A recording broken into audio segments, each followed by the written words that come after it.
Welcome to Off the Post. I'm Russ Cohen. We've got Anthony Mingione. And how are you? Doing okay. It was good to see a little bit of history before our show this weekend. So I'm looking forward to having that discussion along with some other things. Yeah, we were just talking about Frank Sinatra's mother. Mike, how are you? I'm not going there. Good morning, all. I was thinking hockey history, but Russ has got something else in mind. Obviously. Yeah, exactly.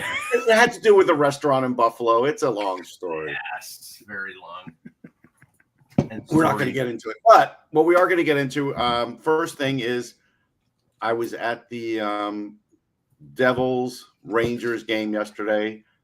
Mike, can you hold up the laminated sign that you you have? Oh, that's right. I have it right here in preparation. In case you haven't been listening to me, if you haven't been listening to me for months telling you the Rangers aren't going to make the playoffs, that game should have showed you the Rangers are not going to make the playoffs. Yeah. The Devils are 3-0-1 against them this year. The Devils were using Dawson Mercer as a center, which he's not really a center because Jack Hughes is out, and they don't have Dougie Hamilton, and they still dominated the Rangers. If Igor Shesterkin was not the goalie, that game would have been a lot worse. So I would think now Ranger fans, the thud has hit, and I know Mika Zibanejad's like really distraught about it because he's not used to losing like this, but here we are. Well, the first few years of what were the first few years of his career in Ottawa? There was some non-playoff. Now he's, I was going to say, but now he's quote unquote spoiled on playoff appearances now, and yeah, I mean it's tough. If you're a Rangers fan, I get it. You go from the start of the season where you actually had Stanley Cup hopes, and things just spiraled out almost seemingly since the beginning of the season. Things just were not, starting off obviously with, I think the Trouba thing was the start of every real, stuff. Probably even before that, I think even before that, I think just how they kind of handled it over the summer and then getting into the season with the buyout rumors. And then what happened, it just seemed to be that one thread of the sweater that you don't pull. And they did, and it just kind of spiraled out from there on in. Yeah, I mean, it's funny because, like I said, this is the team that won the President's Trophy last year. This is the team that I picked for 2 consecutive Stanley Cup finals to come out of the Eastern Conference. I came close last year when they lost to Florida. This year, I didn't see any fall off, but obviously I was not privy to the internal machinations of Chris Drury and his idiocy because he basically destroyed this team. With not only with what he did with leadership, meaning undercutting Trouba and forcing him out, but then the criticisms of Kreider, which clearly he's injured, which he's definitely injured. Yeah, which means there shouldn't be any criticism of him. If he's injured, then they shouldn't be criticizing him. And then, the whole JT Miller thing. And it's just been a cluster F from the word go. And it's really sad because I thought this franchise, and look at the way Kakko is playing in Seattle and the way some of these other players that they've moved out are playing. They're doing things that other franchises that I won't mention right now have done over the years. Here's the other thing. So like yesterday, I'm hearing who the scratches are, and Juuso Parssinen was a scratch and Calvin DeHaan was a scratch. And I'm like, that was your return for Ryan Lindgren. Like that was your return. And like I told you, it was load management, Russ. Well, yeah. And you're scratching both those guys. But Mike, here was kind of load. Here was the problem that I foresaw, and it was gradual, that I kept saying that Chris Drury was replacing less talented players on defense for what he probably thinks are safe players. So now on defense, you have Carson Soucy, Urho Vakanainen, and it's not great. Carson Soucy and a cast of thousands. The gap control on Carson Soucy, like, he's maybe the worst skating defenseman in the league. Like, he can't even get to a loose puck. When Russ is dropping Aki Berg references, we know things are bad. But I did in another. But here's the thing: that wasn't the package for Lindgren. That was the cost, meaning that you had to take. No, but you have to still get some sort of return. Plus, they got a 2 and a 4. They got draft picks, and that's okay. That's fine. If you're a rebuilding team, that's great. Right. But when you're a team that wanted to stay in the playoffs, that made it a bad trade. Right. No, but, unless you flip the 2 and the 4 someplace else, Anthony, right. because maybe if that was the plan. Right. And maybe the plan for the offseason when they when they look at everything else and they see what else they may want to explore, those pieces could turn into something useful. What that might be, I don't have a crystal ball. They didn't plan on being out of the as we like to say in GM speak, it's optionality. Yeah, they didn't plan on being out of the playoffs. Let's say that. So no, if we get down to things and we do an end of the season show, there's no question the Rangers were by far the most disappointing story. From a team perspective, from expectation to what the actual end result was. Absolutely. Yeah, I don't think there's anybody who comes close. So let's talk now. Sorry, Islander fans. I know you were wanting to say your team, but how can you be disappointed when you suck from the very beginning? I'm just going to use the line that I used on Sirius a couple days ago with the Islanders. The pilot light's out. We'll move on. That's it. The Islanders it's over. Russ is leaving this. It's no longer a hot stove. It's a cold stove. It's a cold stove. It's over. Anthony Duclair believes it's over. We'll talk. Yeah, Anthony Duclair. That's really turned out bad for them. Anthony declared that it's over. Yeah. We'll talk about the Flyers Canadians game because it was an interesting one. Mike, put it up. The Flyers were eliminated. Officially, you can actually put it up for them now. Upside down. Fix it. It's official. There we go. Official. What I would say in that game is there's one thing that really stood out to me, and it's a big difference between the Flyers and the Canadians, and it's still team speed. Now, while Carson DeWart is speedy, I want to point out that is it DeWart or Dorwart? Oh, Dorwart, sorry, Dorwart. It was the other couple days ago, and then Jim Jackson said, "Well, we have to wait till he gets back to." Now we get fireworks from Mike. There we go. No, you're right, but we'll see. Maybe he'll change it. Maybe he'll change it and correct us all. But it's Dorwart. But the point is, yes, while he looks speedy, there were times where he couldn't even keep up with some of the players on the Canadians, and so I looked it up. Because we know Owen Tippett, when he gets ahead of steam, is fast, right? But we also saw that play where Sam Ersson really goofed, dropping a puck, and he was supposed to probably drop it for Brink, but then his stick, he didn't get the puck. Are we talking about on the shorthanded goal? On the shorthanded goal. Yeah, that was definitely there was a whole miscommunication that went on. It was a miscommunication. So when we saw Suzuki kind of circle the net and score, right, it made me think, just how fast is Nick Suzuki? So I looked it up, and Nick Suzuki is ranked in the 95th percentile of the league in speed. And that's what I want to point out to Flyers fans. Carson's good. I like him. He's a hustler and everything else. But the Canadians have sixer. He's probably a fourth.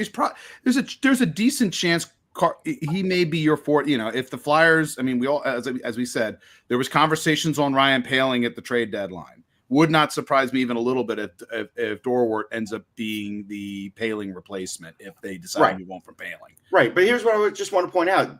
But Poehling actually can skate. He can skate. He actually has speed. You need 4 or 5 of those guys on offense, and 2 or 3 of those kinds of guys on defense. And right now, that's the difference in the team, man. It is. Yeah, there's certain players that have good speed on the Flyers. I'm wondering, obviously, about Travis Konechny. I think that we're going to find out probably. He's had a long season. He's had a long season. I think he's had some various physical ailments throughout the season. It's been a tough go, I think, in that regard. Flyers have individual parts that have speed, which you almost have to have sort of a mentality. There's almost it's as much processing. So you're talking about Dorwart. I would tell you in this case, Dorwart, this is his first NHL game as well. Like, he may have physical speed, but the processing of college hockey versus playing the NHL. Once the adrenaline burns off, you have to think and play at the same level of speed. And I think that's a little bit of a jump. But looking at the rest of the lineup, obviously, there's not a lot of foot speed. And again, you get to, for at least a couple seasons, we sort of legislated John Tortorella versus Sean Couturier. Fact of the matter is, I know Couturier is a good, defensive consciousness presence between a Matvei Michkov and a Travis Konechny. The problem is, again, when your centers aren't the most fleet of foot either. That's the thing. Nick Suzuki's a center, and they have centers. That's a big. If your centers can play fast, that usually allows the rest of the line to play fast. And Philly just does it. Once they lost once you lose a Morgan Frost and once you lose some of the other parts that they've had this season, that you can't play as fast. You just don't, because again, the pivots are not able to keep up with the overall team speed. So it's been an issue for the Flyers for a while. They need to certainly prioritize that. In addition, that's the thing about the Flyers. They're kind of in a weird spot where they're small and they're small in critical areas, and they're also not fast in areas. Right. So you got how are you going to figure all that out within? Right. You're not going to figure all that out in one off season, and magically there's going to be a switch that's going to happen. Which is symptomatic of a team that was supposed to be in a rebuild and really wasn't in a rebuild, because you had a coach that was not in sync with, and I'm not talking Justin Timberlake, was not in sync with I get it. the general manager and the organization. And he stunted, I think he stunted Cam York. I think he stunted some of the young players by not allowing them to grow. And now I would say some, and other. It depended on how they received how they received the information. Right, and now in the aftermath of John Tortorella, you have Bradshaw probably just holding on to the job and for the next few games, and then they go out and do a coaching search. Yeah. But then you have to determine, who are you bringing in? Are you bringing in a teaching coach? We talked about with Jackie Spiegelman. That is what Danny Briere stated. Right. That he's bringing in a teaching coach because of where somebody the team is currently going to say, yes, I'm willing to teach. There's no question. You're right, Ed. That's right. That's going to be it. But extrapolate that and use that as an example for other organizations. Don Granato was a teaching coach, and the Sabres didn't win because the Sabres weren't good enough. I think at the end of the day, Mike, the acknowledgement has pretty much been that, that the team is we could say the growth was stunted in this case. We also have to remember the fact that John Tortorella was not obviously a Danny Briere hire. Right. And I think there was a lot of internal, I think maybe what they all have to show like the same face, obviously, but we could see that it was stunted when we watched Jacob Pelletier play now. Right. But again, when your coach doesn't necessarily, when you looks at a guy and thinks he's too small, a tweener. And listen, I don't know yet about Jacob Pelletier. No, we don't. But I think we're seeing some positive signs in this case. But again, this was not a player that, who had been recently brought in. I'm sure Tortorella in this case was looking at the player he's replacing versus, at least with Farabee, even if he didn't trust him, there was still something to Farabee that he wasn't sure, at least a bigger player, I guess, in this case, who could play with a little bit of speed.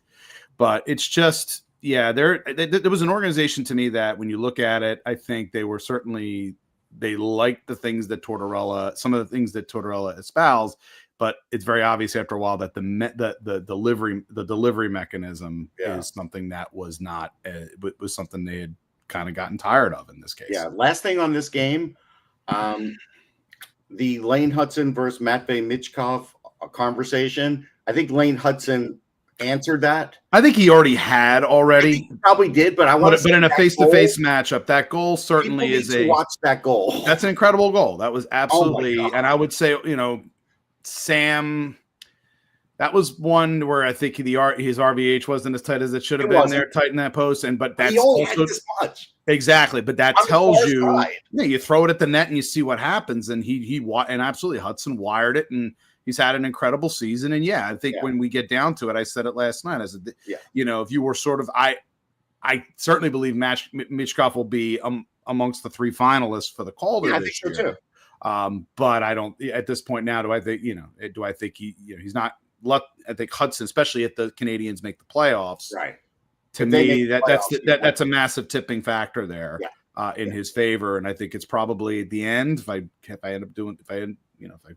do the voting in this case for Calder. Remember, he's breaking Canadians records now, Hudson. Yeah, exactly. You take all that into account, a historical team. But to me right now, it's going to be Hudson, probably Wolf, and then Michkov probably in that order. Or Celebrini. Or Celebrini. Yeah, or Celebrini. Celebrini could be in there. It's going to be very interesting to see. Well, remember, we do 5 at the initial vote, so they'll all be in the 5. Right, they'll be in the 5, and then they whittle it down. And then they'll whittle it down. So they whittle it down from that point. And we'll see. Wolf has dropped off. He might end up not. Yeah, it could end up being Wolf might be on the outside. He might be on the outside looking in. Wolf's in there for sure. We'll be in the 5. Wolf will be in the 5. Yeah, he'll be in the 5. So, but we'll see what the final 3 is, and sometimes the NHL. I don't know if the NHL is sort of conscious of 2 Canadian markets, and we can maybe not do a third one for the Calder, unless it's. But who knows? I'm not saying anything negative Canadian wise, but Michkow's one of those players where you look at it, 24 goals. He's had a tremendous season. Despite it, and we could talk about it. Despite the whatever you saw as being, he took points away. We know that. We do, yeah. Well, we know the East Coast bias will be tested this year when it comes to the Hart because Draisaitl, Hellebuck, McKinnon, maybe Eichel, a lot of the candidates who are expected to be top 5 and guys, and teams you normally expect that might have somebody like the Bruins, they're out. The Rangers, they're out. There might have been somebody from those teams. Knight. Knight. You put all those things into the mix. I mean, this year it's going to be tough in some ways. I think it was the first awards ceremony that I covered for the league that Jose Theodore won the Hart and the Vezina. It would not shock me if Hellebuck did the same. He is having that kind of season. Will it happen? I don't know, but he could. Yeah, and it could happen because they don't want to give it to McKinnon 2 years in a row, which I think is a stupid reason. But I mean, Kucherov is the only one in the Eastern Conference that I think is a legitimate Hart. He's legit. And he actually will probably be I wouldn't be surprised if he ends up being the 3rd in there probably. For the Hart. Yeah, I think so. So let's talk about the Toronto Maple Leafs, and I believe Craig Berube has made his decision on who the playoff goalie is, and it's Anthony Stolarz, because this is what Craig Berube does. He goes with his gut on these things, and if he has to make a decision on a goalie, it's never the way you think it's going to go. With Jordan Binnington, he didn't have to make a decision. Binnington was the clear guy. This time, not so much. Russ, he has made the decision as of this moment, and I think he's made the decision as of April 18th when the Stanley Cup playoff starts. When they're down 2-0, if they lose the first 2 games to Ottawa, then he's out. Then he's out, which means he's not really he's the number 1 if he continues to play like he's playing right now. He's the de facto number 1 to start the playoffs. Right. But which means he's not really the number 1. You've gone with a tandem. Well, no, hold on. You can't say that because if you start the playoffs, Russ, I'm the number 1. Russ, what I'm saying is, if Igor Shesterkin loses the first 2 games against whoever in a Stanley Cup, no, I'm not talking about the 2 games. I'm talking about when they play the dual anthems or the one anthem, and the game starts, and Anthony Stolarz is in net for game 1. He's the fucking number 1 goalie. Okay. Yes. I'm not disputing it, but I am disputing. You are disputing it. No, Russ, what I'm saying is I'm recognizing the reality here is that if he has success, then he'll continue to be the number 1. And if he doesn't have success, he's not the number 1. Whereas Jake Ottinger is staying in there even if they're down 2-0, or Hellebuck or Shesterkin. Anthony Stolarz, if he loses badly, Joseph Woll is in there. So he's not really. He's a pseudo. But when you're in there, right? When you're in there and you're sitting on the bench, you're the number 2. He's a pseudo number 1. Anthony, please. But you're the number 2 at that point. This feels like Hextall and Snow in '97. Right. This is Troll Cohen going out. Troll Cohen. This is like you being in denial. It's just me being in denial, saying, Joseph Woll starting game 1. No, I know that Stolarz is going to start game 1. Do I think he's good enough to win them a series? I do not. But if they lose the first 2 games on home ice against the Ottawa Senators, or if they don't win the division against Tampa Bay or Florida, then Joseph Woll is going to be in there for game 3. That's so how much asked? You basically fast forwarded to the point you already conceded 2 losses and he's out. Like, what's that song? I'm trying to remember. What's that song? Who did the song Round and Round? Oh yeah, that was Rat. Yes, with Milton Berle in the video. There you go. We're just gonna keep doing this. It is an evergreen. It is just an evergreen. If we have to go to the well and have nothing else to talk about, we will talk about the Leafs. It's a circular firing squad.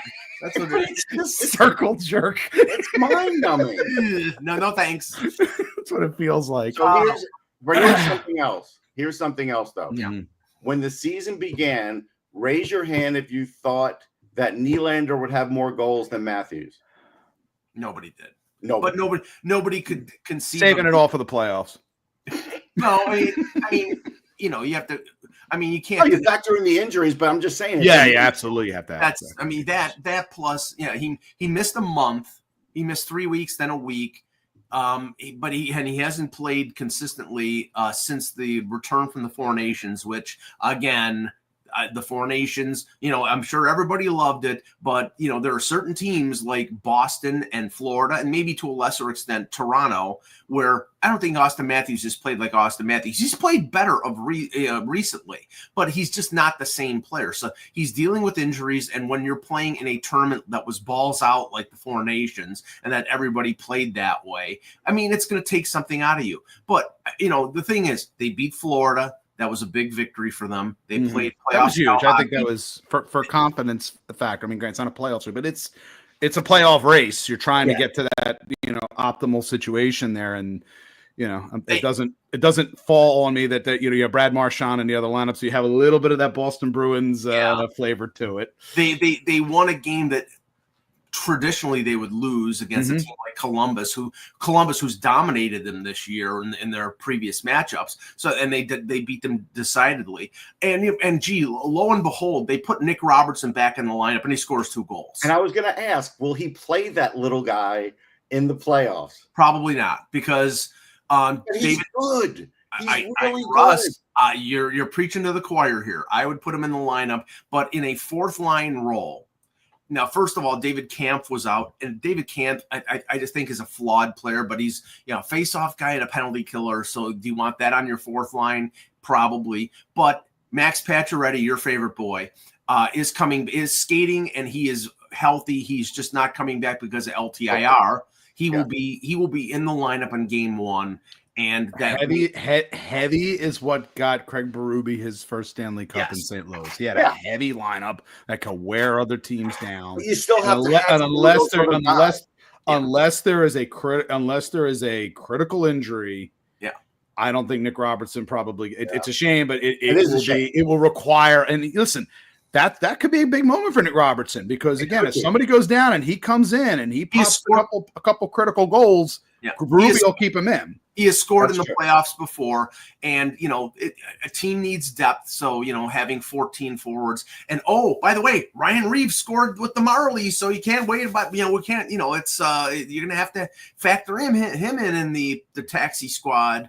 I mean, no, you don't. All right. So I'm going to have to address the chat room here now, because not only is there widespread panic in Detroit, but Matt Boss is like, I would take Ken Holland back and I would fire Steve Yzerman. And I want to let him know the chances of Steve Yzerman getting fired are the same chances of Little Caesar changing spokespeople.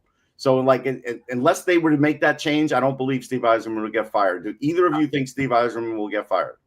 No, I was going to say it's not the same chances. No, but then again, if the Philadelphia Flyers could fire Bob Clark at a certain point, thing is, he's got, you know, like all things, when you're a franchise icon, you get a lot of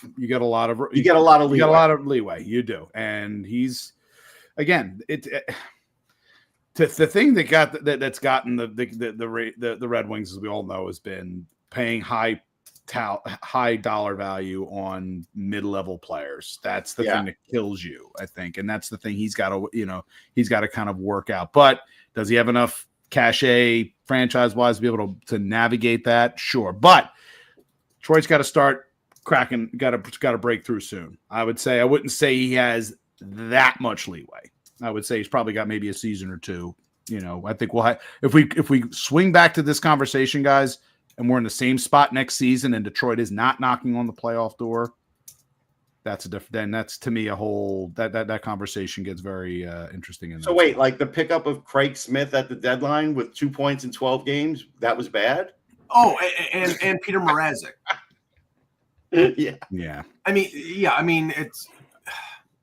I understand it's the frustration. A tough spot. They're in that mushy middle now again. Yeah. That they tried to stay away from, and they've been in the rebuild probably longer than they expected at this point. Well, okay, or at least longer than the fans expected. Yeah. I mean, okay, traditionally Yzerman has been extremely patient, and it worked in Tampa Bay where he allowed, some of that core group, some of those young players to develop, and I'm all for that.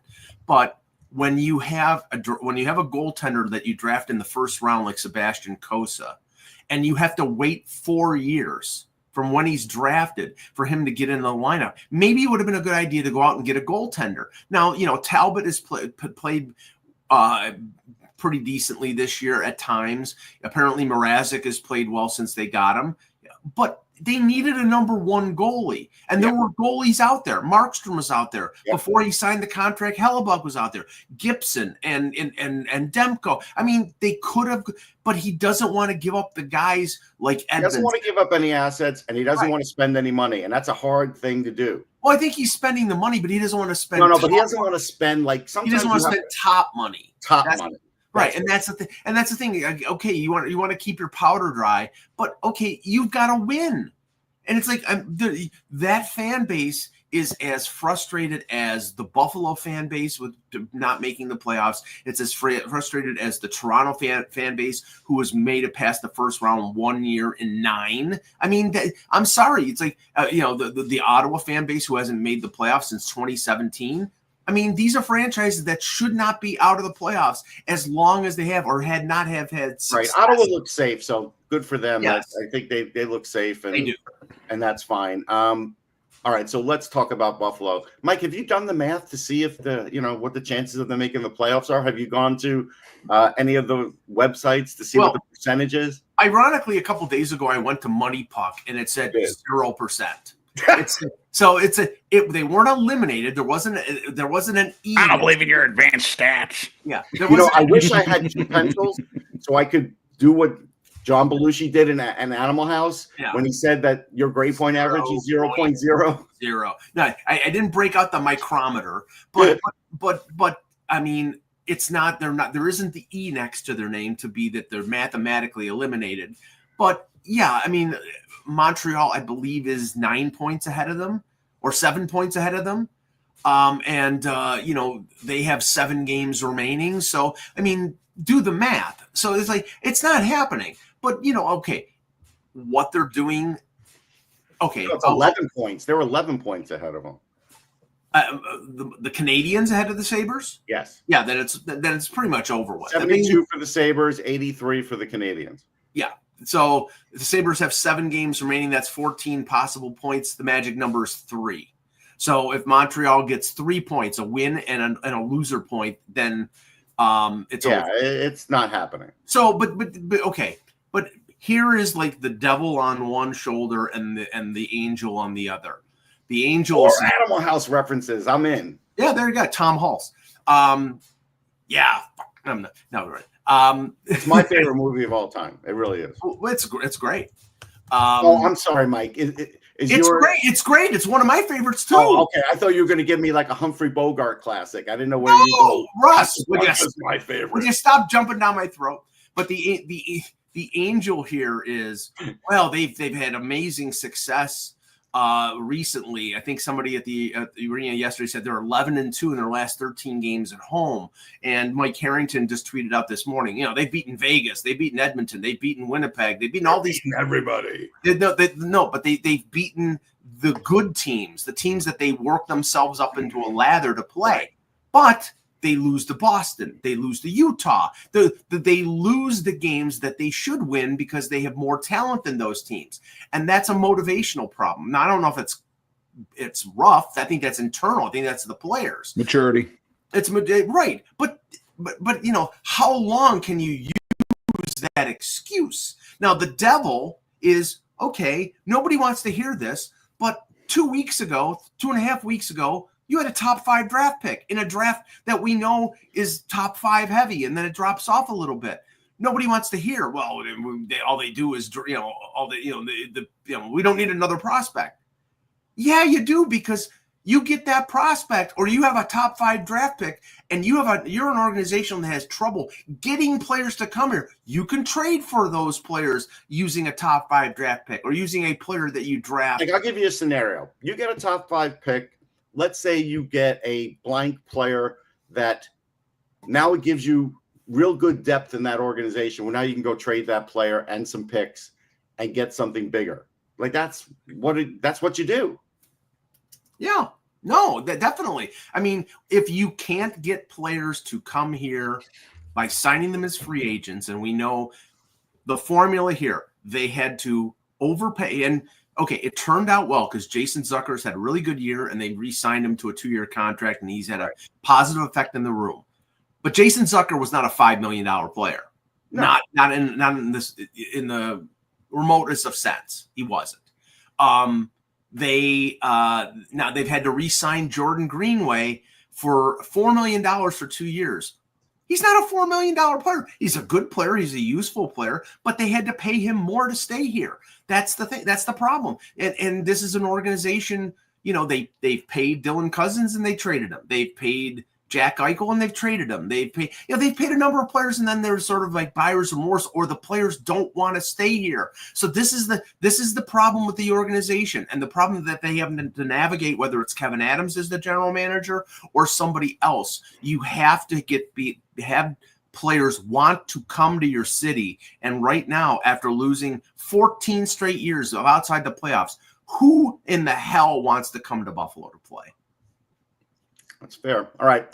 We're going to end the show with a quiz. Well, let me just Go ahead. mention something that is encouraging for the people who hate the decentralized draft. Which we haven't had yet, but okay. Which we haven't had yet, but everybody seems to hate it. Even Gary Bettman says, I don't like it. Okay, well, then it's going to change. Barry loves getting booed on the stage. That's why. Yeah, exactly. He's going to miss that part. He's going to miss that. Yes, he's a masochist in that respect. Elliot Friedman mentioned last night, and I love this idea, that they're going to that it's very possible, and if Elliot's reporting it, then you know that there's something behind it. It's very possible. It's something that we talked about last year, that it would be a winter meetings type of situation with the NHL, where they have the awards, they have the draft, and they have the beginnings of free agency all in the same. Which we kind of had last year. Yes. Right. Everybody kind of stays in the same. Well, forcibly because of the airline situation. A lot of those. Right.